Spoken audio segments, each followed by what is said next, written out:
하나님의 나라는 질서가 분명한 곳이기에 부모님을 섬기는 신앙을 통해서 우리의 가정마다 우리의 어버이 주일에 더 즐거움과 기쁨이 넘치는 은혜가 임하시기를 주님의 이름으로 축복합니다. 여러분 어떻게 생각하십니까? 훌륭한 대학, 좋은 대학에 가고 아이들에게 필요한 대로 다 줘서 그들 마음껏 쓰면서 자란 아이들이 나중에 효도할까요? 그렇지 않으면 어떤 사람이 진짜 효도할까요? 하나님의 자녀들은 하나님의 말씀에 순종하는 것이 가장 큰 효도입니다. 우리는 세상의 것을 자꾸 바라보는 저와 여러분의 눈이 성경 안으로 돌아와야 됩니다. 말씀 안으로 돌아와야 됩니다. 하나님 우리에게 뭐라고 말씀하시는지, 하나님 우리가 어떻게 살기 원하시는지, 우리가 살아가는 짧은 인생의 길에 하나님의 말씀에 저와 여러분의 귀를 기울이는 우리 모두가 될 수 있기를 바랍니다. 유모 중에 고양이가 쥐를 잡아먹으려고 쫓아가다가 놓쳐버렸습니다. 쥐가 잽싸게 쥐구멍으로 들어갔기 때문이죠.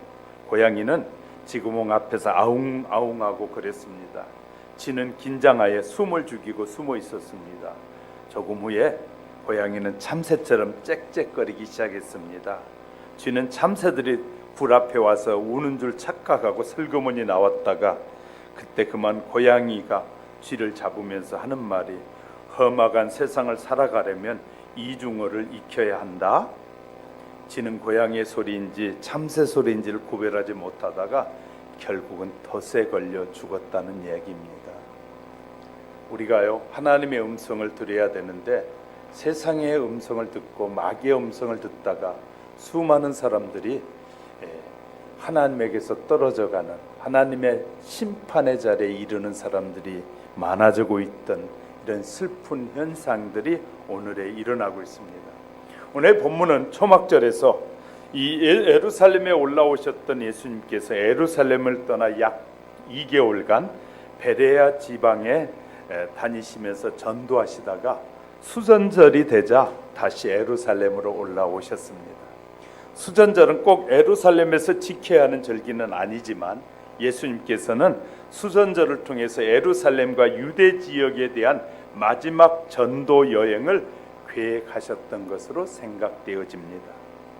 팔레스틴 지방에 수리아를 다스리고 있던 안티오커스 에피파네스가 이 광신적으로 히랍의 문화에 도취돼서 유대를 히랍화시키기 위해서 유대교 말살 정책을 쓰고 있었습니다. 그는 예루살렘을 정복한 BC 170년 후에 하나님께 예배하는 자뿐만 아니라 유대인 종교 생활 전반을 그가 금지시키기도 했습니다. 율법책을 소유하거나 할례를 행하는 자는 사형을 취하기도 했다고 합니다. 아들에게 할례를 받게 했던 한 어머니는 그 어머니가 그 아들이 목을 매달려서 십자가에서 처형하는 것을 보게 만들기도 했답니다. 성전의 행랑은 이 공창으로 만들고 번제단에서는 돼지를 잡아 주스 신에게 제사를 드리도록 만들었고요. 성전 뜰 안에 짐승들을 들여보내서 일부러 성전 뜰을 더럽게 만들기도 했답니다. 이를 참다 못한 유다의 마카비와 그 아들들과 형제들이 일어나서 이들을 물리쳤다고 BC 164년경에 물리치면서 유대교가 다시 회복되었습니다.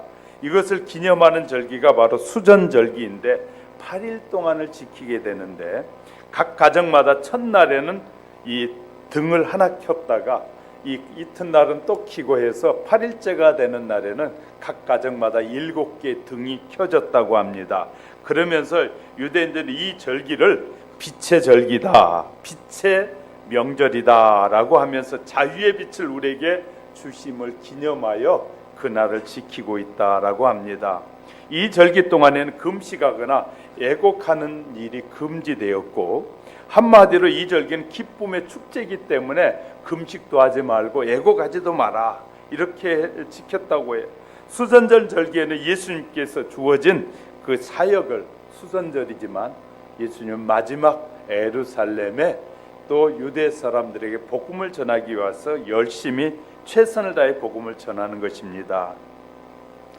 그럴 때 유대인들은 예수님이 누구인지를 알고자 노력해 보지만 하나님의 아들이라는 사실은 믿지는 않습니다. 예수님께서는 핍박하는 사람들에게 하나님의 약속을 믿지 않고 있기 때문에 여러분, 하나님의 음성이 들려지지 않는 것입니다. 하나님의 말씀을 믿으면, 하나님의 약속을 믿어야만이 하나님의 음성이 들려진다라고 오늘 본문에서 소개하고 있습니다. 본문에서 요한은 말하기를 양은 목자의 음성을 듣고 목자는 양의 음성을 들을 수 있다고 27절에서 말하잖아요. 내 양은 내 음성을 들으며 나는 그들을 알며 그들은 나를 따르리니. 분명하게 말씀합니다. 나는 여러분이 전화하면 금방 알아요. 여러분이 전화하면 김 집사님이구나, 누구구나 금방 알아요. 왜냐하면 저와 여러분이 가까이 지내기 때문에 알 수 있어요. 아는 사람인지 아닌지가 알아요. 그래서 또 저가 전화하면 납니다 그러면 여러분이 금방 알아요. 교회 관계가 가까운 사람들일수록 금방 알아들어요. 목사님들 중에서도 제가 전화 나요 그러면 김 목사님하고 금방 알아들어요. 왜냐하면 교제가 이루어지면 금방 알아듣게 된다는 것입니다. 우리는 하나님의 음성을 듣자마자 알 수 있다는 것입니다. 이렇게 하나님의 음성을 구별할 수 있는지 오늘 어떻게 해야 하나님의 음성을 잘 듣고 살지 우리 살펴가는 사이에 하나님께서 저와 여러분에게 더 큰 은혜로 음성으로 들려주시기를 주님의 이름으로 축복합니다. 첫 번째는 하나님의 음성은 믿어지게 들려온다는 것이에요. 우리는 어떻게 하나님의 음성과 사탄의 음성을 구별하여 들을 수 있을까요? 우리에게 들리는 음성이 하나님의 음성인지 사탄의 음성인지 내 생각인지 어떻게 구별할 수 있을까? 하나님은 성령으로 우리 안에 계신다고 고린도전서 3장 16절에 보니까 너희는 너희가 하나님의 성전인 것과 하나님의 성령이 너희 안에 계시는 것을 알지 못하느냐라고 질문하고 계십니다. 바울은 빌립보 성도들에게 우리 안에 주소를 두고 계시는 성령님은 우리에게 소원을 주시고 말씀하시는 분이다. 그래서 이 빌립보서 2장 13절 너희 안에 행하시는 이는 하나님이시니 자기의 기쁘신 뜻을 위하여 너희에게 소원을 두고 행하게 하시나니. 우리가 잘 아는 사람의 목소리는 금방 알아들을 수 있습니다.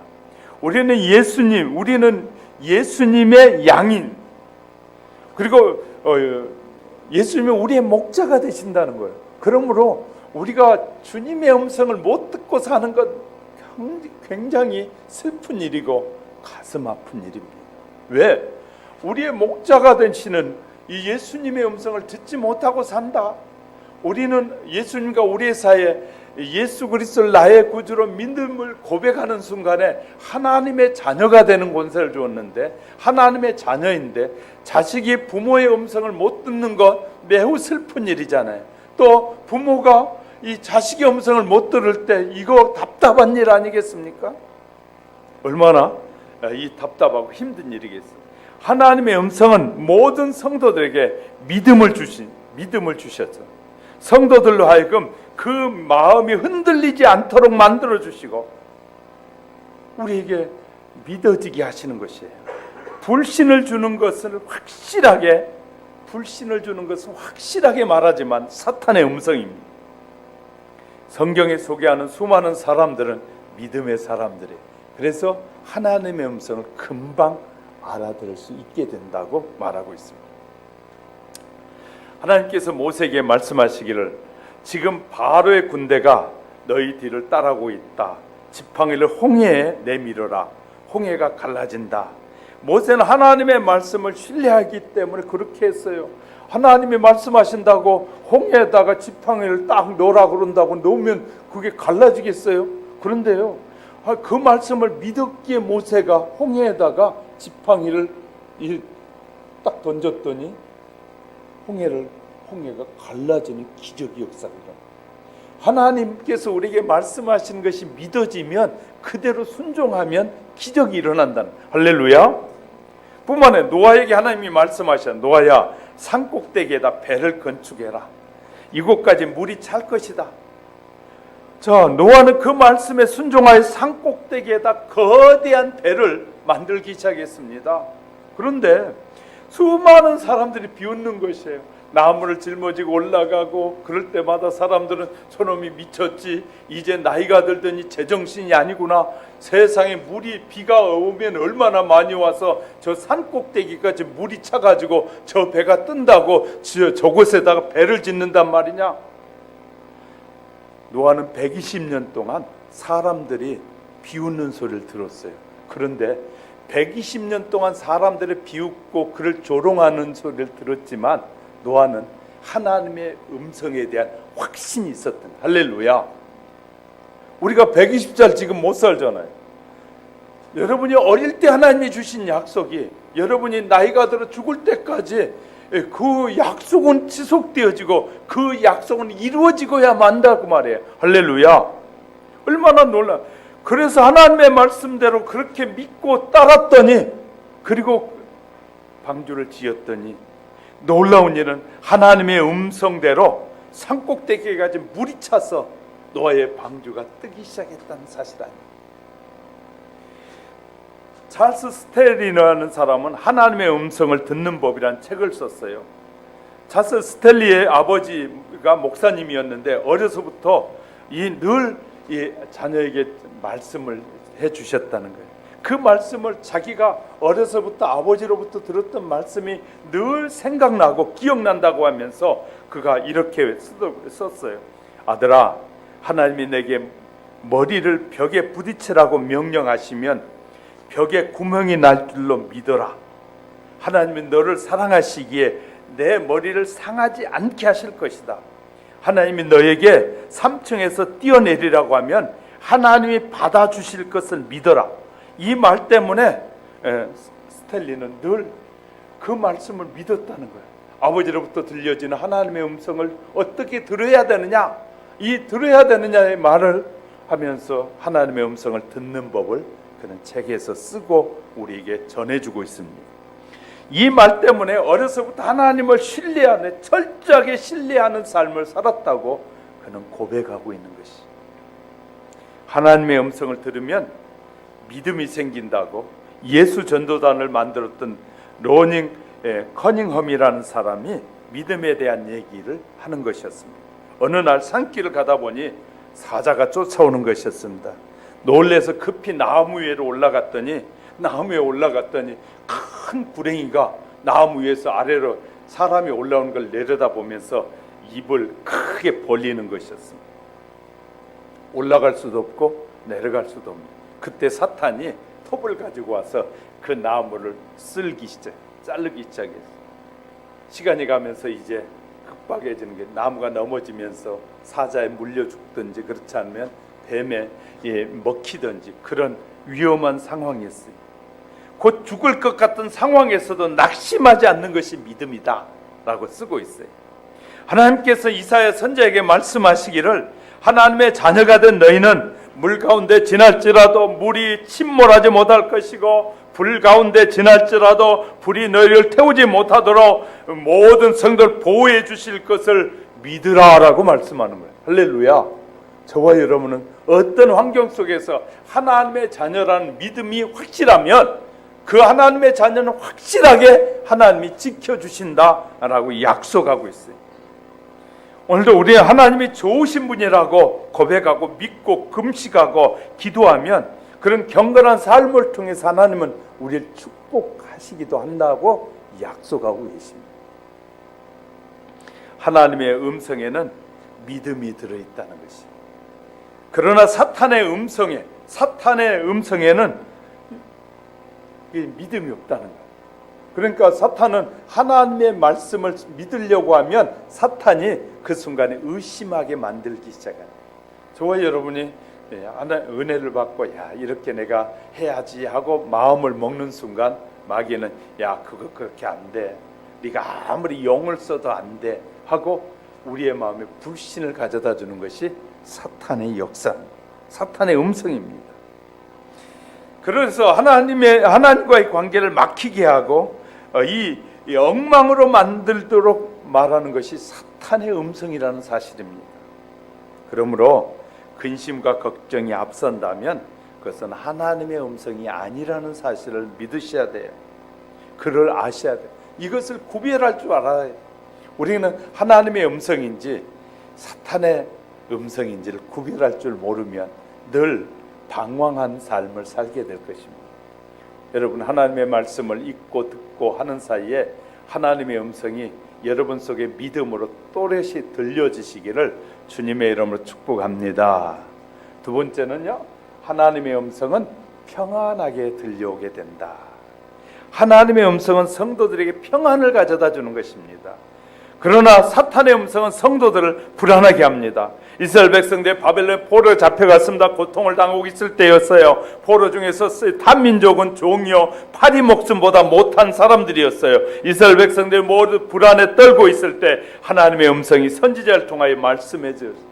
에레미야 선지자를 통해서 29장 10절 13절 여호와께서 이와 같이 말씀하시니라. 바벨론에서 70년이 지차면 내가 너희를 돌보고 너희의 선한 말을 너희에게 성취하여 너희를 이곳으로 돌아오게 하리라. 여호와의 말씀이니라. 너희를 향한 나의 생각은 내가 안하니 평안이요 재앙이 아니라 너희에게 미래와 희망을 주는 것이라. 너희가 내게 부르짖으며 내게 와서 기도하면 내가 너희들의 기도를 들을 것이요 너희는 온 마음으로 나를 구하면 나를 찾을 것이고 나를 만나리라.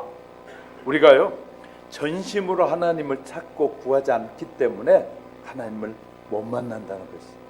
정말 여러분이 전심을 다해서 하나님의 음성을 듣고 하나님의 뜻을 따라 살리라고 찾고 구하면 만나가게 된다는 거예요. 이스라엘 백성들이 애굽에서 430년 동안 종살이로 깊은 시름에 빠져 있을 그때 하나님은 에레미야 선지자를 통해서 말씀하셨어요. 이사야 선지자는 하나님의 나라의 특징은 평강이다라고 말하고 있어요.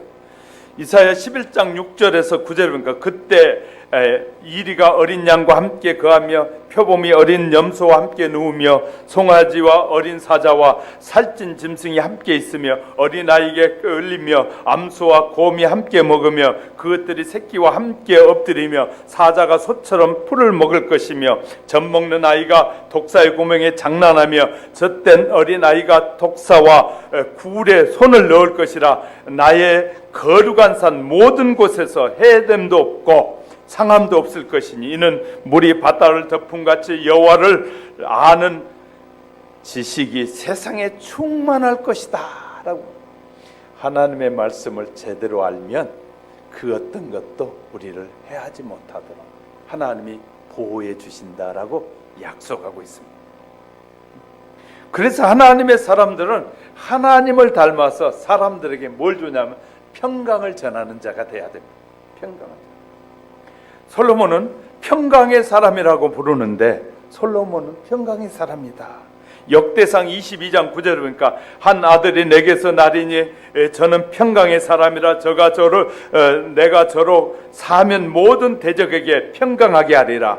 그 이름은 솔로몬이라 하리니 이는 내가 저의 생전에 평안과 안정을 이스라엘에게 줄 것임이라. 저와 여러분에게 하나님은 평강을 주시고 평강을 전하게 하시는 하나님이시다. 할렐루야. 예수님 평강의 예수님이라고 이 말씀하시면서 이사야 9장 6절을 보니까 이는 한 아이가 우리에게 낳고 한 아들을 우리에게 주신 바 되었는데 그 어깨는 정사를 메었고 그 이름은 기묘자라 모사라 전능하신 하나님이라 영존하신 아버지라 평강의 왕이라 할 것임이라. 예수님은 우리의 평강의 왕이다라고 말하고 있어요.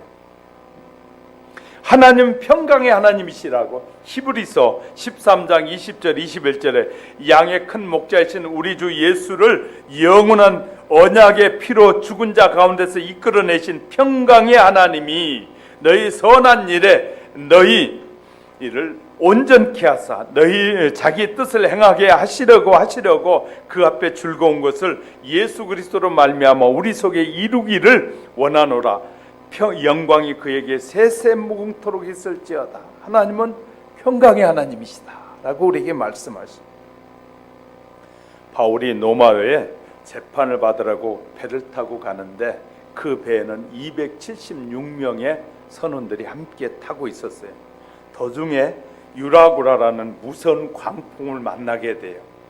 이 산더미 같은 파도가 3일 동안 밀려오는데 그냥 배에 타고 있는 사람들이 3일 동안을 그냥 배에 휘저으니까 그만 이 가지고 가던 많은 물품도 다 버렸지만 3일째가 되니까 사람들이 완전히 기진맥진해서 모든 것을 포기했어요. 왜? 별도 보이지 않지. 3일 동안 풍랑을 만나 너무너무 괴로운 것이에요. 이때 바울이 기도하는데 하나님께서 사도행전 27장 22절 25절 보니까 내가 너희를 권하노니 이제는 안심하라. 너희 중에 생명에는 아무 손상이 없겠고, 기도해 보니까 하나님이 우리의 생명을 다 지켜주신다고 하셨다. 바울은 그 하나님 앞에 기도해 보니까 하나님이 자기에게 말씀하시는 음성을 들으니까 바울은 두려워하잖아. 그 이후에도 열흘 동안은 계속해서 바닷속에서 풍랑 속에 만나 가니까 그 안에 타고 있던 276명의 오명이죠. 이제 바울을 빼고 모든 사람들이 다 지쳐가지고 바울의 말도 믿지 않으려고 할 그때에 하나님께서 소망을 주신 말씀을 바울에게 주시는데 33절 34 너희가 기다리며 먹지 못하고 줄인 자가 오늘까지 열 나흘인즉 음식을 먹으라 고나니 이것이 너희 구원을 위한 것이요 너희 중 머리더라 하나라도 잃을 자가 없을 것이다. 사람의 머리를 하나도 잊어버리지 않고 하나님이 다 구원해 주신다고. 그 말씀을 믿고 모두가 바울을 따라서 순종했더니 276명의 사람들이 다 구원함을 얻었다는 거예요. 276명이 있었지만 하나님께서는 오직 바울에게만 평안함을 주셨다. 하나님 앞에 예배드린 저와 여러분 이 시간에 평안함을 주시니까 졸음이 오시는 분은 하나님이 평안을 주셔서 온 줄 믿습니다. 얼마나 평안하면 예배드리는데 졸림이 오겠어요. 그러니까 하나님이 우리에게 평안을 주시니까 이런 졸음도 오고 그러는 것이거든요. 하여튼 저와 여러분에게 하나님께서 더 평안함을 주시길 주의 이름 축복합니다. 바울만 하나님의 음성을 들을 수 있었어요. 평안을 주시는 음성은 하나님의 음성이라는 거예요. 그래서 우리에게 불편하고 우리의 걱정과 염려, 근심거리가 생기는 것은 마귀가 주는 것이고 하나님은 우리에게 평안을 주신 하나님입니다. 어느 도에 청소를 잘하는 미원이 있었는데 늘 청소하면서 얼굴이 늘 어두웠어. 그래가지고요 그냥 늘 불평하고 사람들이 청소하니까 그 사람을 무시하고 청소부라고 막 무시하고 하니까 이분이 열등감이 생겨가지고 매우 불편한 것이에요. 그러니까 청소를 하는데 기쁨이 늘 없는 것이에요. 그런데 그 아내가 예수 그리스도를 잘 믿는 믿음의 아내였는데 어느 날 말씀을 듣다가 뭔가 깨달음이 있었어요. 그래서 그날은 돌아가서 하나님께서 주신 평안이 있으니까 남편에게 이렇게 말했답니다. 여보, 당신이 이 길거리를 쓰니까 이 길거리가 환해졌어. 이 길거리에 당신이 쓸지 않았으면 이 길거리가 쓰레기 같을 거야. 쓰레기 밭이나 똑같을 거야. 당신이 있으므로 우리 마을이 얼마나 깨끗해졌어. 당신은 귀한 분이야 하고 아내가 남편에게 얘기를 해줬어요. 그 얘기를 듣는 날부터 다음 날부터 이분은 동네를 쓰는데 미소가 사라지지 않고 즐거움으로 쓰기 시작해요. 사람들이 그래 물어봤답니다. 아니 며칠 전까지만 해도 막 인상을 쓰면서 얼굴이 어두워서 길거리를 쓰는 분이 갑자기 이게 노래를 부르면서 즐거운 마음으로 쓰기 시작하니까 어떻게 된 거냐라고 물었더니 그때 하는 말이 우리 아내가 은혜를 받았는데 교회 가서 은혜를 받았는데 나에게 그 은혜 받은 얘기를 해주는 순간에 내 마음도 평안해지면서 내가 얼마나 이 하는 일이 귀한 일인지를 깨달아 알고 보니까 내가 하는 일이 즐거워졌다고 하면서 길거리에 쓰고 있었다. 사랑하는 성도 여러분, 우리는 어떤 일을 하고 있든지 예수님의 마음, 하나님이 주신 평안한 마음으로 일을 하시면 무슨 일이든지 즐겁고 행복하게 일할 수 있는 줄 믿으시기 바랍니다. 세상의 사람들은 넥타이만 매고 깨끗하게만 입고 다니는 것이 행복이라고 하지만 넥타이 맨 사람들이 언제 쫓겨날지 몰라서 얼마나 걱정 근심하고 사는 줄 아십니까? 여러분요, 50 넘어서 퇴출될까 봐 걱정하면서 직장 생활하는 사람이 얼마나 많은지 몰라요. 자기 사업을 하시는 분들은 감사해야 돼요. 왜냐하면요, 쫓겨날 일이 없잖아요. 쫓겨날 일이 없어요. 근데요, 이 직장 생활하다 보면 언제 쫓겨날지, 언제 문제가 생길지 아무도 몰라요. 그렇기 때문에 불안한데 자기 직업을 가지고 자기가 사업주가 돼서 일하신 분들은 너무너무 감사해요. 사랑하는 성도 여러분, 여러분이 평안한 가운데 일이 되어지고 평안한 가운데 직장 생활하고 평안한 가운데 어떤 일이든지 그 일이 내게 하나님이 필요해서 주셨다는 믿음을 갖게 되면 무슨 일을 하든지 행복하게 하실 수 있음을 믿으시기 바랍니다. 하나님이 이거 주신 사명이기 때문에. 워싱턴에서 병원을 개업한 내과 의사인 매슈스 박사는 환자들에게 처방전을 써줄 때마다 성경 구절을 함께 적어준다고 합니다. 이유는 신앙의 힘이 질병을 치료한다고 믿기 때문에. 그래서 미국의 안에서 125개의 의과대학 중에서 지금은 50개 대학에서 영적인 문제를 커리큘럼에다 넣고 있다고 해요. 다시 말해 신앙의 힘이 수많은 질병을 치료하기 때문에 지금 커리큘럼에 들어가서 의과대학 안에 커리큘럼에 영적인 문제를 다루기 시작했다라고 말하고 있습니다. 자, 우리에게 영향력을 미치는 하나님의 말씀, 우리에게 질병이 있음에도 불구하고 하나님이 내가 너와 함께한다 그러면 이 질병이 있어도 즐겁게 살아갈 수 있다는 거예요. 할렐루야. 우리는 질병 때문에 염려하고 걱정할 일이 없어요. 하나님이 내가 질병이 있어도 내가 80이 살아야 될 것 같으면 80까지 하나님이 지키실 것이고, 내가 90을 살면서 내가 할 일이 남아있을 때는 하나님이 그 나이까지 지키시는 분이라는. 할렐루야. 생명은 하나님께 속하기 때문에 우리가 마음대로 할 수 있는 것이 아니라는. 그래서 하나님 앞에 믿음으로 기도하고 감사하며 살아갈 때 좋은 일이 날마다 생기게 될 줄 믿으시기 바랍니다. 하나님의 음성을 다급하여 준 사람들이 들으면 평안을 찾게 되는 거죠.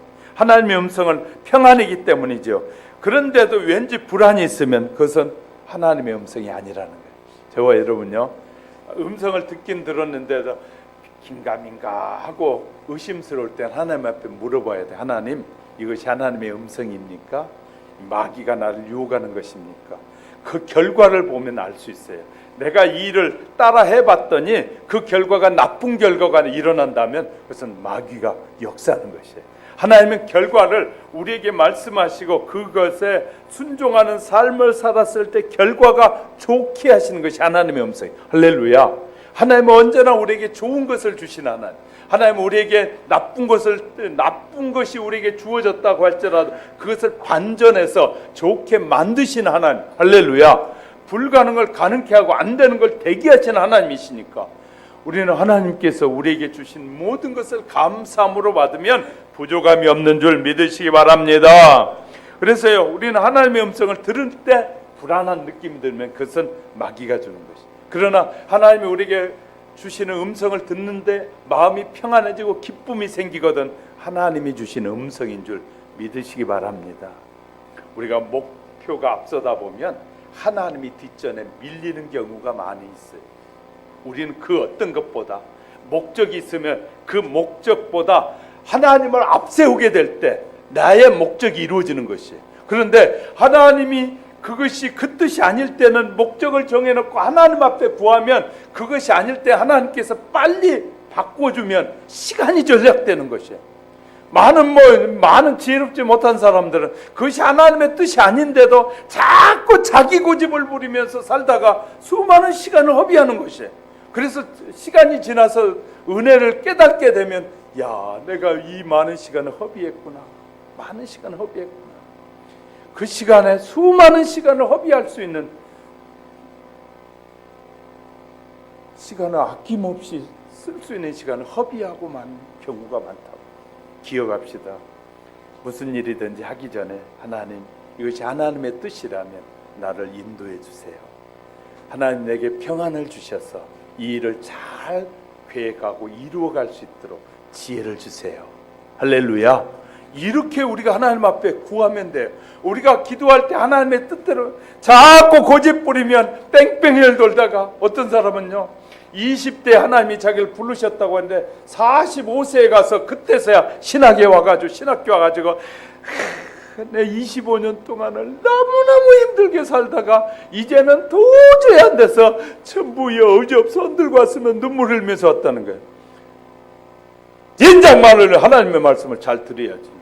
하나님의 말씀 할 땐 듣지 않고 그냥 고집 부리고 지멋대로 살다가 이제 45이 돼가지고 이제는 전부 여우지없어서 많이 울어라 그래요. 울어야 되는 거예요. 왜? 하나님은 늘 말씀하시는데 우리가 듣지 못할 때가 너무나 많은 거예요. 정신 차리라고 하는데 정신 차리지 않는 거예요. 하나님 앞에 물으라고 하는데 물어보지 않는 거예요. 하나님이 말씀하시고 싶어 하는데 자기 고집만 내세운다 보니까 하나님의 음성이 안 들려지는 거예요. 우리가 이렇게 불행한 인생을 살면 안 되거든요. 하나님은 늘 말씀하시기 원해요. 자, 부모가 이내가 나갈 때마다 조심해 가, 운전 조심해라, 뭐 조심해라, 맨날 잔소리만 해. 그러면 안 돼요. 엄마 고마워요, 조심히 다녀올게요. 이러면 얼마나 좋아. 그냥 그리고 부모의 말을 듣고 안전운전 하면 좋은데 자기 고집분에 그냥 성질 난다가 악세사리 막 밟아 차가 팍 나가면 앞차 탁 받으면 지도 손해고 앞차도 손해고 같이 손해보고 얼마나 어려워져요. 그렇게 성질대로 살면, 자기 고집대로 살면 인생이 뭐가 된다고요? 피폐해지는 거예요. 우리는요 하나님의 음성에 자꾸 귀를 기울여야 돼요. 하나님 뭘 원하시는지, 어떻게 살기를 원하시는지. 내가 그 성질이 아무리 급해도 하나님 이 급한 성질 하나님의 은혜로 평강으로 나를 다스려 주셔서 내가 이 급한 성질 때문에 평안을 잊어버렸고 화목을 잊어버렸습니다. 하나님의 평강의 하나님, 내게 이 급한 성질도 잘 다스려지도록 성령님 역사해 달라고 막 기도해 보세요. 그 성질이 다 다스려져요. 나의 힘으로는 안 되는데 하나님은 하시더라고요. 할렐루야. 그거요, 잘 다스려지지 않으면 나이 들어서 고생하게 돼 있지. 나이 들면 남자는 약해지고 여자는 강해지잖아요. 젊었을 때 너무 자기 고집대로 자기 멋대로 살면 나이 들면 하나님이 반전시켜버려요. 어떻게 반전시켜? 아내가 강해지고 남편이 약해져요. 그때부터는 바가지에다가 이제 막 별소리를 다 들어도 힘을 못 쓰. 그런데요 젊어서 남편이 아내에게 잘하고 살잖아요. 나이 들어도 아내는 절대 남편을 무시하지 않는 것입니다. 이거 잘 하셔야 돼요. 젊었을 때 힘 있다고 함부로 막 하고 살면 반드시 하나님은 그것에 대한 보응을 받게 하신 하나님. 그래서 우리가 하나님의 말씀에 순종하고 살면 절대로 그런 일이 안 생긴다. 할렐루야. 혹시 아내가 힘이 세져도 하나님이 아내에게 말씀해 남편에게 존중해야지. 하나님의 말씀 한마디면 하나님의 음성을 잘 듣는 아내는 절대로 남편을 뭐 하지 않는다고요? 함부로 하지 않는다. 부모가 마찬가지입니다. 부모들도 자식들에게 잘해야 되는데 자식이 부모가 잘못해놓으면 나중에 다 누굴 닮아요? 누굴 닮아요? 누굴 닮아요? 다 부모 닮잖아요. 보세요. 아내를 닮든지 엄마를 닮든지 아빠를, 둘 중에 하나는 닮아요. 그러면 나의 못된 습성이 다 자녀들에게 그대로 보여져. 근데 내가요 훈련을 받고 하나님의 음성을 듣고 하나님 앞에 통에 잡아가고 회개해서 평안을 얻고 내가 못된 것이 치료되잖아요. 하나님은 자녀도 치료하시는. 할렐루야. 그래서요, 자녀에게 내게 복을 주신 하나님 자녀에게도 복을 주시. 평강의 복. 그러면 가정에 화평이 찾아와, 기쁨이 찾아와. 희노애락이 있어. 할렐루야. 기쁨이 넘치게 되는 거예요. 근데 큰 문제는 요놈이, 요나가 문제. 요나 한번 따라해보세요. 요놈의 인간, 요놈의 인간, 요놈이 문제야. 할렐루야. 그러니까 요놈이 문제니까 여자들은 절대 안 해. 놈들만 하라. 그러면 여자들은 어떻게? 요년이 문제야. 그래. 해봐요. 자, 시작. 여자들은 요놈이, 남자는 요놈이. 시작. 안 하시네. 그러니까 다 문제는 우리에게 있는 거예요. 우리에게. 하나님께서 우리에게 주신 그 약속의 말씀을 따라 사는 게 너무너무 중요해요. 하나님의 음성이 평안강 가운데 여러분에게 들려오기를 주의 이름으로 축복합니다. 세 번째, 하나님의 음성은 도전하게 들려온다. 도전하게. 이 말이 뭐냐? 하나님의 음성을 도전하게 하고 사탄의 음성을 포기하게 하는 거야. 야, 네가 막 그거 하냐? 네 그 수준 가지고 안 돼 하고, 사탄은 우리에게 도전 의식을 꺾어버리는 것이 사탄의 역사라. 하나님의 음성을 듣는 사람, 불가능한 일 앞에서도 할 수 있다고 도전하는 능력을 하나님이 주시는 분이에요. 모세가 광야에서 가야 할 가나안 땅에 이 사람들을 향해서 이제 가는데, 약속의 땅에 가야 되는데 가까이 와 있어요. 가데스 바냐에 도착했더니 이제 이스라엘 백성들도 저 앞이 가나안 땅이 보이는 거예요. 그래서 모세가 한 지파에서 한 명씩 12명의 지도자를 뽑아가지고 가나안 땅을 40일 동안 돌아보고 오게 했어요. 40일 동안 돌아보고 온 12명의 사람들이 보고하기를, 10사람은 가보니까 거기에는 그곳에 사는 사람들 최신 무기, 우리로 말하면 신무기를 가졌고, 그들은 키가 장대하고, 그들은 우리는 메뚜기가 같은데 그 사람들은 그냥 이렇게 키가 크고, 그들의 성은 견고하고, 그것만 보이는 거예요. 그래, 그렇게 보고합니다. 근데 두 사람의 눈에는 그들이 그것이 뭘로 보였어요? 하나님이 우리와 함께 하시며 저들이 철병거를 가지고 있고, 저들이 최신 무기를 가지고 있고, 북한이 이 핵무기를 가지고 있어도, 남한에 핵무기가 없어도 결국은 전쟁하면 누가 이긴다? 남한이 이기는 거예요. 남한에 믿는 사람들, 하나님의 사람들이 기도하니, 그것이 남한이 전쟁 이기는, 그 전쟁에 북한이 이길 것 같아요? 미국이 없어도 북한이 이길 것 같아요? 못 이겨요, 북한에 우리를. 왜냐하면 남한에 기도하는 하나님의 사람들이 있으니까. 할렐루야. 이런 눈이 열려면 그래 도전할 수 있잖아요. 하나님, 저들을 불쌍히 여겨주십시오. 저들을 물리쳐 주십시오. 하나님은 승리자 하신, 모든 전쟁의 승리자는 하나님이셔요. 그런데 뭘 두려워할 거 뭐 있어요? 미국의 신무기 때문에 우리가 안전하다고요? 그런 생각 가지고 있다면 우리는 생각을 버려야 돼요. 우리는 하나님을 믿기 때문에 두려워하지 않는다. 그러나 세상 사람들은 미국의 신무기를 의지하는 거예요. 그것이 다른 것입니다. F-22가 뜨니까, 안 보이는 비행기가 뜨니까 북한의 지도자는 그냥 땅 속으로 들어가 숨어버린다고 그러잖아요. 우리는 그보다 더 강력한 무기, 하나님이 우리의 능력이신, 할렐루야. 이것을 믿는 게 우리 아니겠습니까? 미국에 ABC 클럽이 있는데, 이들은 지금 멋진 이야기들, ABC 클럽에 있는 얘기 중에 두 개만 한번 소개해 보려고. 그들이 나이가라 폭포를 가로질기 전에, 지금 다리가 있기 전에 그 폭포 위에서 구름다리를 놓으면 좋겠다. 그래, 구름다리를 지나면서 이렇게 나이가라 폭포를 보면 이렇게 더 아름답게 볼 수 있겠다 해서 제안을 했더니 사람들이 모두 다 비웃더라는 거예요. 그리고 그 다리를 놓으면 캐나다하고 미국에 이렇게 쉽게 다닐 수 있도록 하면 좋겠다 하고, 미국의 ABC 클럽의 회원들이 그렇게 얘기를 했더니 수많은 사람들이 웃더라는 거예요. 어떻게 그 큰 곳에 다리를 놔가지고 그렇게 떠받치고 있고, 그 물이 엄청나게 이 급류가 흐르는데 그곳에 다리를 놓냐고 다 비웃더라는 거예요. 그런데 ABC 이 회원 중에 한 사람이 하나님 앞에 기도하는데 하나님께서 지혜를 주세요 하고 있는데 사람들이 묻더라는 게 당신들에게 그러면 다리를 놓을 수 있는 길이 있습니까? 그러니까 우리는 없습니다. 근데 왜 그런 소리 합니까? 지금부터 연구해 봐야죠. 그러면서 기도했는데 하나님께서 지혜를 주세요. 그래서 미국에서 있는 ABC 클럽 회원들이 연 날리기 대회를 캐나다 쪽으로 연 날리기 대회를 했대.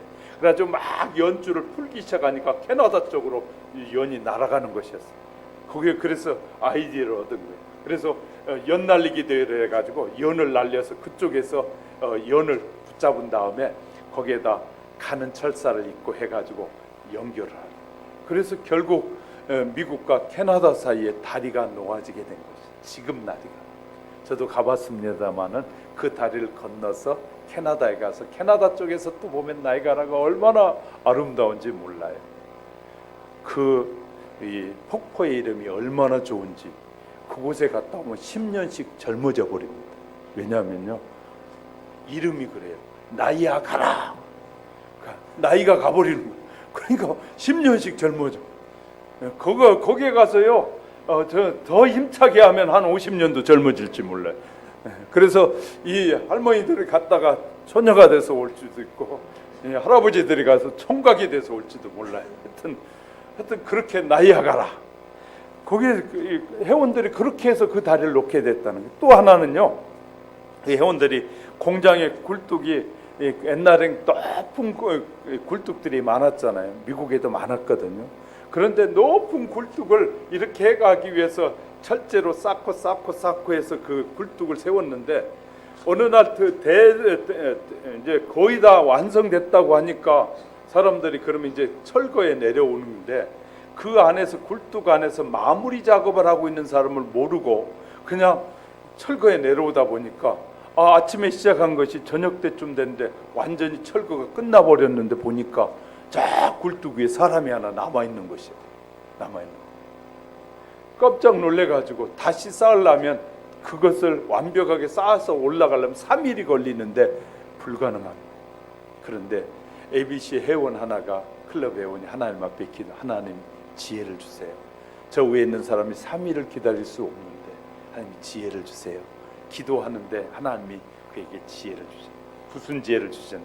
이 사람이 하나님이 주신 지혜가 생각나니까 높은 굴뚝에 있는 사람을 향해 외쳐 양발 신었어! 그랬더니 그래 양발 벗어! 양발 벗었어요. 양발 풀어가지고 실을 풀어. 양쪽 두 개 양발을 다 풀으니까 땅끝까지 내려오더라고요. 그래서 그때 그곳에다 가는 이 끈을 묶고 나중엔 밧줄을 올려가지고 끌어올려서 그걸 타고 내려오게 했다는 것이죠.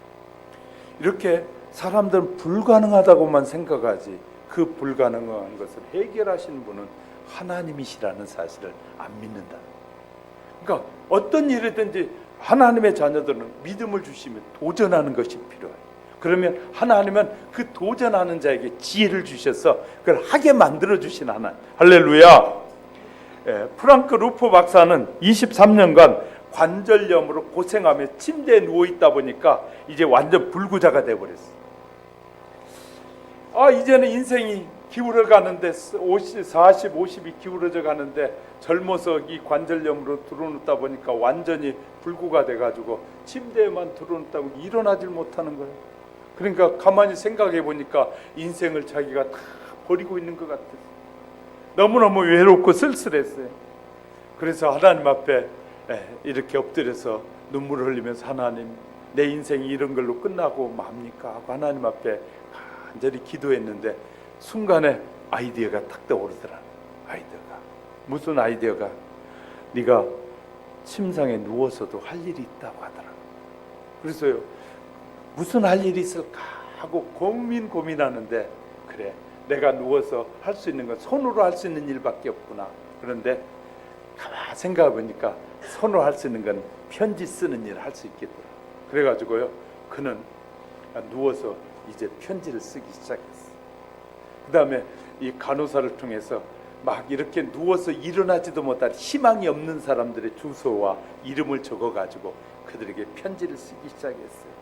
병상에 누워서 1년이면 13,000통의 편지를 써, 하루에 30통씩의 편지를 써가지고 각 병원에 있는 그 어려운 환자들에게 위로의 편지, 기쁨의 편지, 희망의 편지를 보내기 시작했어요.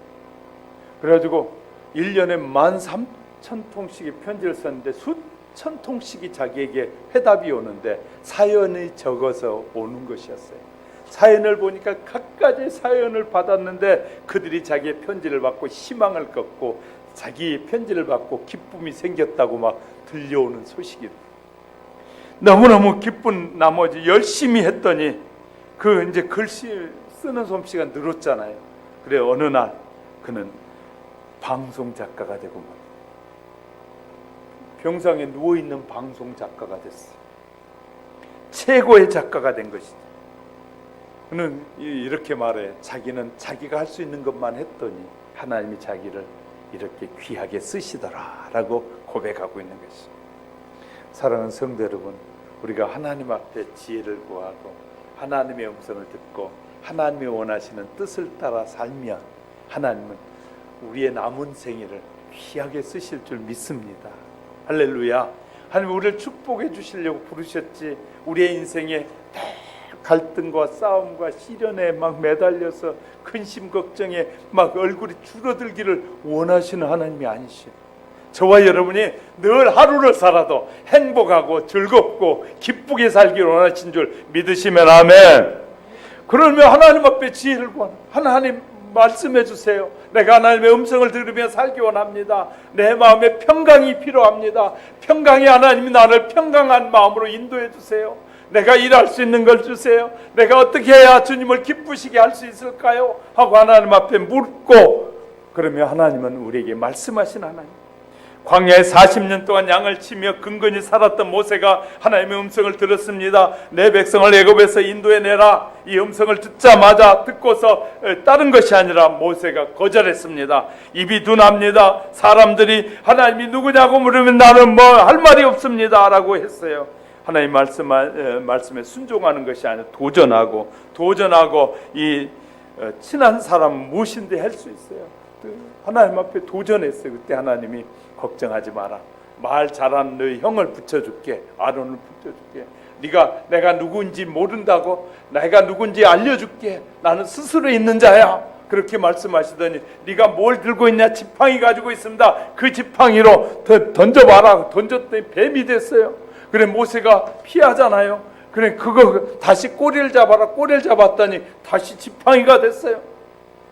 하나님이 누구인지 다 알려주시고 하나님을 말할 수 있게 해주시고, 전도 못한다고요? 왜 못해요?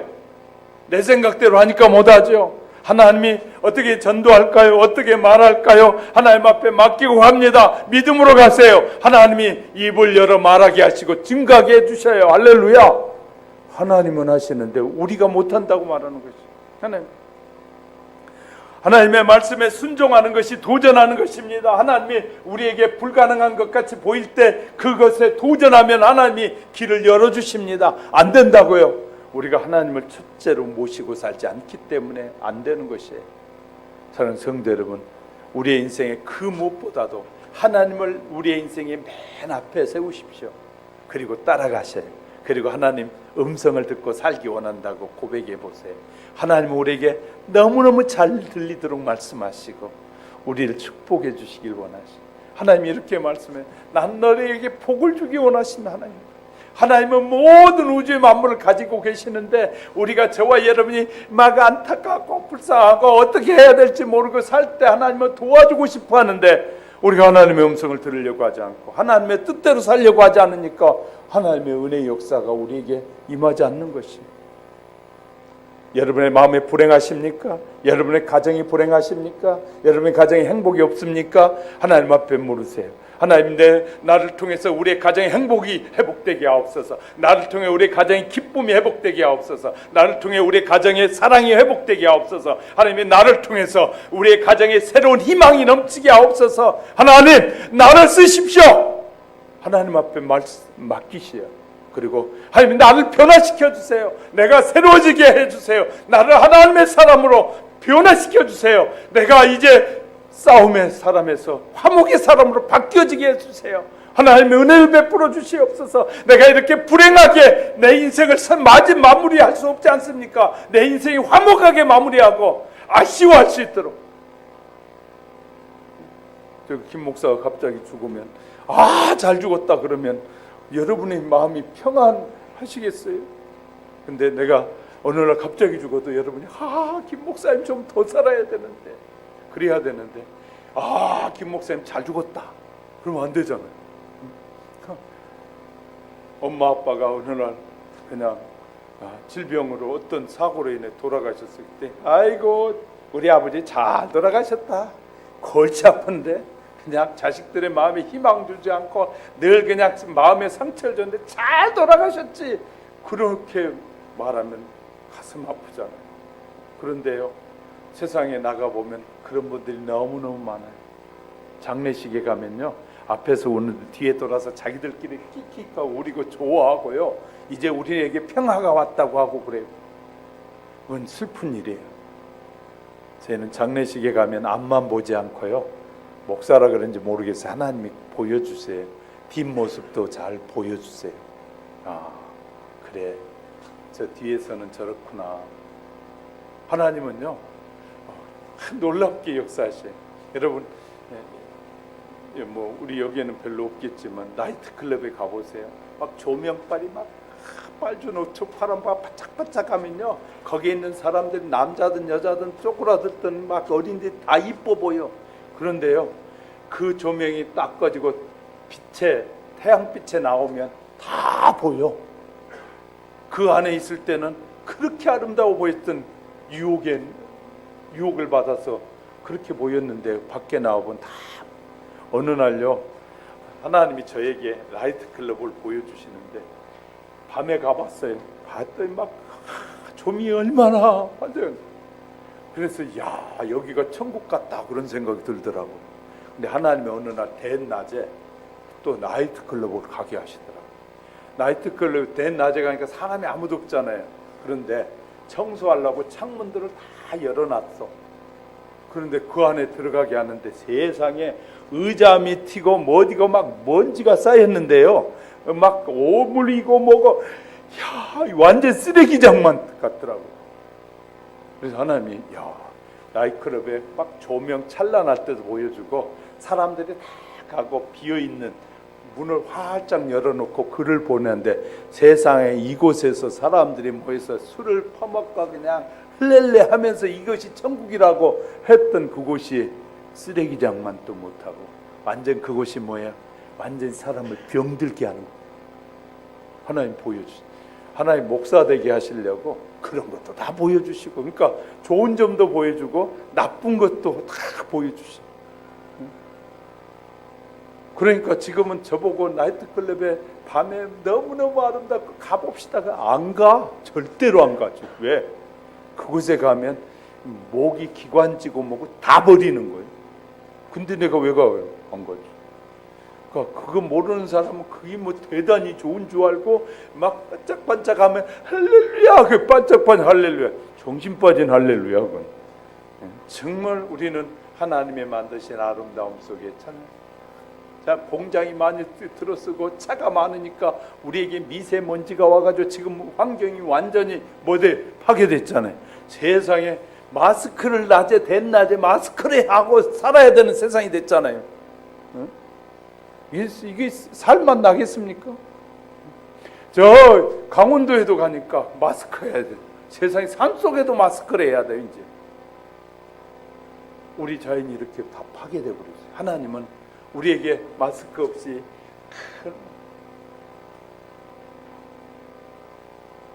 제가요 수련회를 지난주에 필리핀에서 했어요. 그래서 필리핀을 갔다 왔는데, 그날 필리핀에 가서 있는데요, 날씨가 얼마나 좋은, 미세먼지가 하나도 없어요. 여기서 마스크하고 환자 저희 수술한 지 이제 한 달 되신 목사님들 함께 갔는데, 이게 폐 나빠진다고 폐 수술을 했어요, 그분이. 근데 마스크를 막 2개씩이나 하고 왔더라고요, 공항에. 그래가지고 갔는데요, 거기 가가지고 마스크 다 띄어버리고 너무 공기가 좋으니까 그렇게 한데 집이 충주인데도 충주니까 산속이거든요. 그런데도 그 교회에서 있으면서 마스크를 하고 살았는데 필리핀에 가서 그냥 마스크 다 띄어버리고 며칠 동안 수련회 하면서 같이 있었는데요. 너무너무 편안해. 좋다. 치료가 돼서 와요. 치료가 돼. 공기는요 이렇게 사람을 치료하기도 해요. 그러니까 얼마나 놀라운 일인지. 우리는요 이렇게 시대가 엄청나게 변하는 시대 속에 살고 있어요. 하나님께서 저와 여러분에게 평강을 주시는데 정말 기쁨의 역사가 있길 주 여러분 축복합니다. 우리의 남은 생에 막 싸워도 한 세상 가고요, 그냥 살아도 한 세상 가요. 그냥 가만히 있어도 세월이 흘러서 안 죽으려고 아무리 몸부림쳐도 죽음이 와요. 찾아와. 그런데 우리의 남은 생에는 행복하게 삽시다. 하나님은 저와 여러분이 가정에 행복하고 즐겁고 기쁘게 살기를 원하셔요. 그래서 하나님의 음성을 잘 오늘 말씀하시잖아요. 양은 목자의 음성을 듣고 목자는 양의 음성을 듣는다.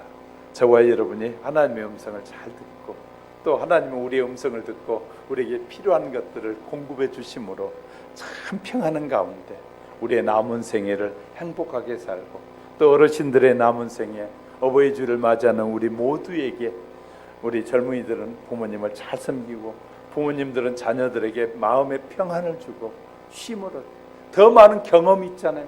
더 많은 이 어려운 세상을 살아온 경험이 있잖아요. 그래서 젊은 사람들에게 자녀들에게 야 그래봐야 그렇게 해봐야 그거 아무 소용없는 거다라고 교훈을 줄 수 있어야 되는데 그거 별것 아니더라.